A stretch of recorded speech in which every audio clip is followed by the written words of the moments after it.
Assalamualaikum warahmatullahi wabarakatuh guys. Hari ini kita on the way ke kebun mau menanam singkong.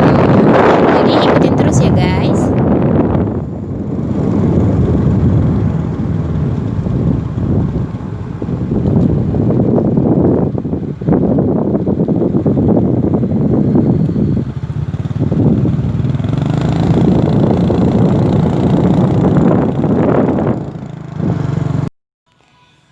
Wah, ada Halimah. Sekarang kita sudah sampai ke lahan kebun sawit. Kenapa kita nanam singkong di lahan kebun sawit ini ya guys? Seperti yang kita ketahui, sawit memiliki lahan yang lumayan luas, per hektar bisa tumbuh 130-an kelapa sawit. Jarak antara baris pohon sawit sekitar 8 sampai dengan 9 meter. Nah, jarak ini kita manfaatkan untuk nanam singkong. Apakah berpengaruh terhadap tumbuhan inti atau kelapa sawitnya dengan ada tanaman singkong? Ternyata singkong yang ditumpangi ke lahan sawit memberikan fungsi secara ekologis guys, yaitu dapat menghambat tumbuhnya rumput liar. Selain fungsi ekologis juga ada fungsi ekonominya guys. Kita manfaatkan lahan jarak antara baris sawit-sawit. Nah, singkong salah satu tanaman yang cepat tumbuh.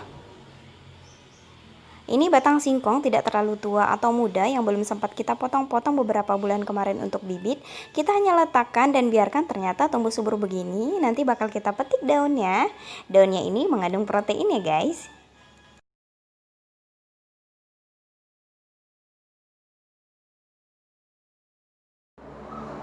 Selain singkong jenis tanaman tumpang sari, apakah ada tanaman lain yang juga bisa ditanamin di lahan seperti ini guys? Nah, selain singkong bisa juga kita tanamin jagung dan kacang tanah. Kenapa dinamakan dengan tanaman tumpang sari? Karena penanamannya kita sisipkan atau tumpangkan di lahan yang sudah ada tanaman intinya yaitu kelapa sawit. Nah, tanaman tumpang sari bisa ditanam di lahan ini dengan syarat kelapa sawitnya tersebut masih berusia di bawah 2 tahun ya guys. Untuk menanamnya kita perlukan patok atau kayu seperti ini. Talinya kita ikat dari ujung ke ujung agar nyangkulnya cepat, barisnya juga rapi guys.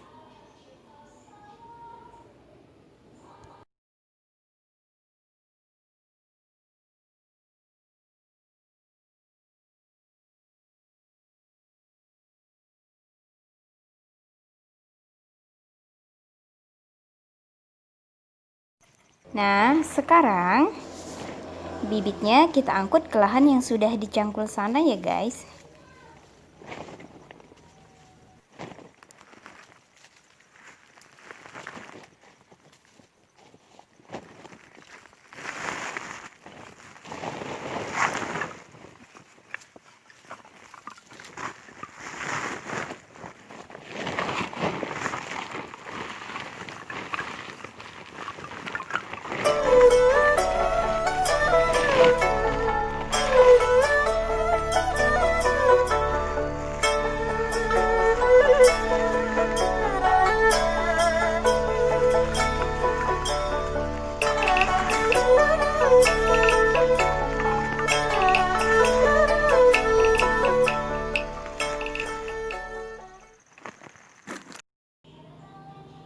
Bagaimana cara menanamnya?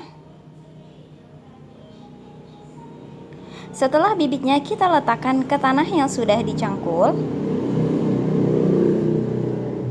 Lalu kita tutup atau timbun bibit sampai bibit tidak terlihat ya guys.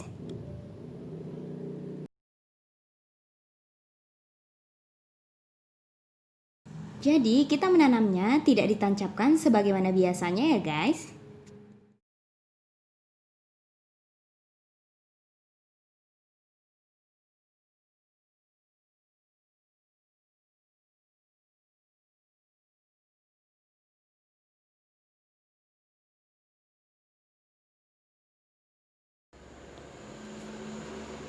Tujuan cara ini diantaranya, pertama, ketika panen lumayan mudah untuk menarik umbi dari tanah, dikarenakan tidak terlalu dalam dari permukaan tanah saat kita menanam.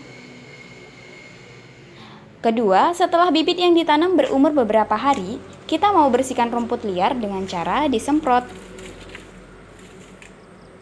Jadi, bibit yang kita tanam aman, tidak terkena obat rumput liar karena sudah kita timbun. Ketiga, posisi bibit terbentang di dalam tanah akan memberikan kesempatan pertumbuhan akar dan umbi yang banyak.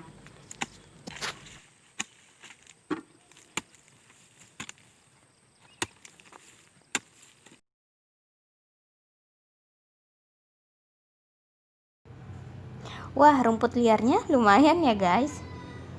Hingga tanah yang sudah dicangkul tidak kelihatan. Jadi aman banget nanamnya, kita timbun seperti ini.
Nah, ini sudah sore.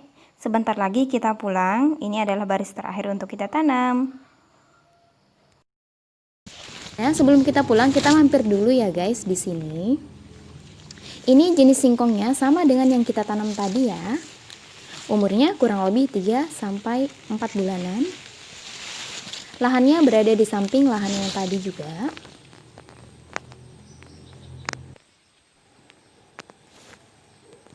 Banyak varian olahan makanan yang terbuat dari singkong, seperti tape, keripik, bisa kita rebus atau dibakar, juga dikukus dan kita buat tepung tapioka. Terima kasih sudah ikutin vlog nanam singkong kita hari ini guys.